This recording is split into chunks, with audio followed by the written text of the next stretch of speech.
अनेकों उपाय प्रधानमंत्री नरेंद्र मोदी जी के नेतृत्व में ये सरकार अनेकों उपाय कर रही है। उनमें से एक उपाय है किसान का उत्पादन बढ़ाना।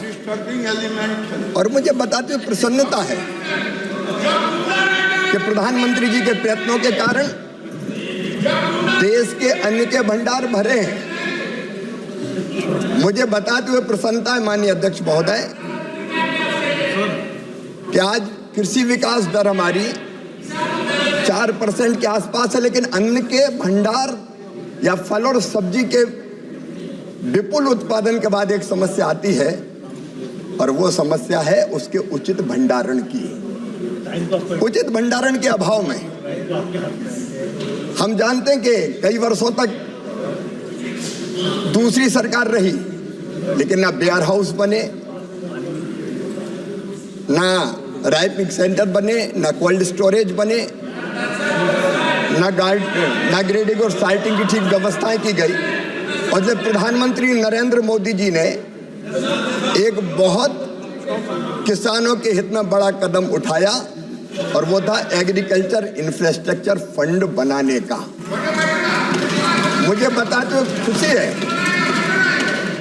1 लाख करोड़ रुपए की एग्रो इंफ्रा फंड की योजना प्रधानमंत्री नरेंद्र मोदी जी लेकर आए। और जैसा माननीय सदस्य किसान की सदस्य माननीय मंत्री जी एड्रेस इधर करें। पुरुषोत्तम रूपाला जी माननीय अध्यक्ष महोदय कृषि की समस्याओं को समझते उन्हें स्टेटस पूछा है।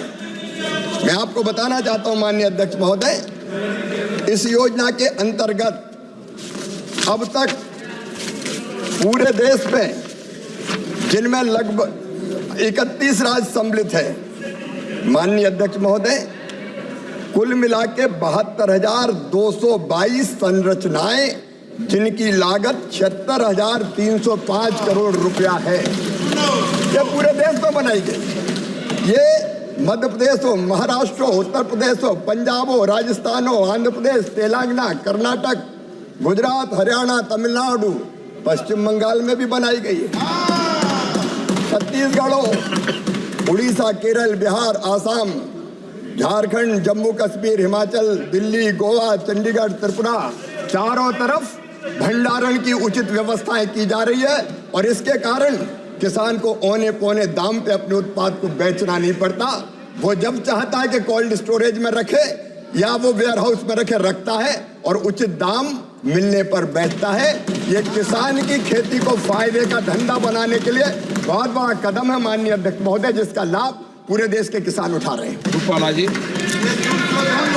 माननीय अध्यक्ष महोदय, मैं कृषि मंत्री का आभार प्रकट करता हूं कि उन्होंने विस्तार से इस विषय की जानकारी। आप विस्तार से क्वेश्चन मत पूछो, आप शॉर्ट में क्वेश्चन पूछो। एक लाइन में पूछूंगा सर कि प्रधानमंत्री जी ने हमारे किसानों को अन्नदाता के साथ साथ ऊर्जादाता बनाने का भी विषय रखा है और संकल्प किया है। इसी योजना के तहत उसी दिशा में क्या प्रगति हुई है वो मैं आपसे जानना चाहता हूँ। माननीय अध्यक्ष महोदय, प्रधानमंत्री जी बहुत विजनरी लीडर हैं। उन्होंने संकल्प लिया है कि अन्नदाता को ऊर्जादाता बनाएंगे। और ये कुसुम योजना जिसके 3 कंपोनेंट हैं, कुसुम ए, कुसुम बी और कुसुम सी। कुसुम ए में अगर बंजर भूमि पर कोई सोलर पैनल बिछा के बिजली उत्पादित करना चाहे तो कर सकता है। कुसुम बी के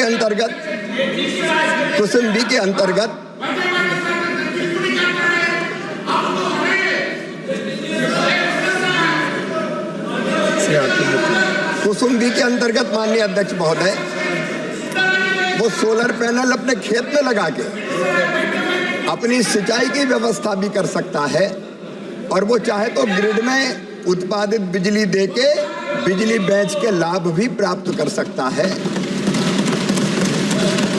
और कुसुम सी योजना के अंतर्गत माननीय अध्यक्ष महोदय वो अपना सोलर पैनल लगा के अपनी खेत की सिंचाई की व्यवस्था भी कर सकता है। मुझे बताते हुए प्रसन्नता है कि कुसुम बी और कुसुम सी एग्रीकल्चर इंफ्रास्ट्रक्चर फंड की योजना के अंतर्गत सम्मिलित कर ली गई है और कुसुम ए पर भी अभी विचार किया जा रहा है। मनीष जायसवाल। अध्यक्ष जी, मैं माननीय कृषि मंत्री जी का और प्रधानमंत्री जी का बहुत आभार व्यक्त करता हूं कि इस कृषि इंफ्रास्ट्रक्चर योजना के तहत जो इन्होंने किसानों को राहत दिया है। लेकिन मेरा एक सुझाव है अध्यक्ष महोदय, आपके माध्यम से मैं माननीय मंत्री जी तक ये सुझाव पहुंचाना चाहता हूं कि सेलेक्टिव एरिया, जैसे हमारे झारखंड में टमाटर की खेती बहुत होती है। दादा, किसान के बारे में बात हो रहा है, दादा थोड़ा सम्मान कीजिए अन्नदाता का। किसान के बारे में बात कर रहे हैं हम लोग, थोड़ा सम्मान करिए दादा उसका। अध्यक्ष महोदय, मैंने आपको पहले भी आग्रह किया है, माननीय सदस्यों को भी आग्रह किया, विशेष रूप से माननीय मंत्रीगणों का आग्रह किया है। कोई भी बैठे बैठे कोई भी टिप्पणी कर रहा है, आप उसका जवाब नहीं दें। और माननीय सदस्य भी क्यों जवाब दें? आप तो प्रश्न पूछे सीधे मेरे से। किन्हीं लोगों की आदत है, उनकी आदत में सुधार नहीं हो सकता।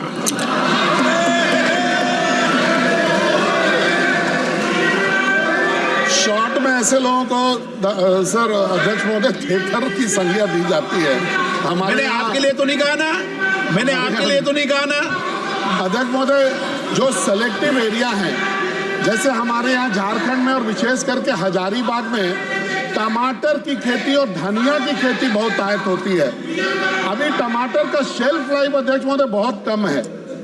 ऐसे में अगर व्यक्तिगत किसान को, अगर वो छोटे छोटे किसान के समूह हैं, अगर उनको छोटे छोटे कोल्ड स्टोरेज का इसमें इनकॉर्पोरेशन अगर कर लिया जाए तो ऐसे किसानों को अध्यक्ष महोदय बहुत फायदा होगा।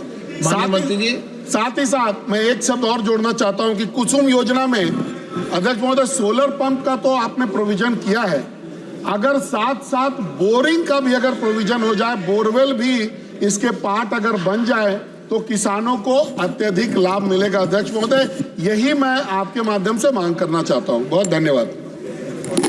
माननीय अध्यक्ष महोदय, जैसे मैंने बताया कि इस योजना के अंतर्गत कोल्ड स्टोरेज का निर्माण किया जा सकता है। वो निर्माण निजी निवेशक भी कर सकता है, एफपीओ किसानों के समूह भी कर सकते हैं, स्वयं सहायता समूह भी कर सकता है। इंडिविजुअल कोई बहुत छोटा किसान करना चाहे तो कोल्ड स्टोरेज उसके लिए उतना लाभ का धंधा साबित नहीं होगा। लेकिन इसमें इतनी व्यवस्था कि किसानों का समूह एफपीओ भी इस तरह के कोल्ड स्टोरेज लगा सकते हैं जिनमें टमाटर सुरक्षित रखे जा सके। बाकी माननीय सदस्य ने अपने कुछ सुझाव दिए हैं, हम उन पर यथासंभव विचार करेंगे। सुदीप बंदोपाध्याय जी। शिवराज चौहान जी, आपको साथ द्वादश लोकसभा से हम लोग एक साथ मेंबर थे पोपू में। इधर आज आपको केंद्रीय मंत्री देखने मैं खुश हूँ। एक प्रश्न आपको बताना चाहता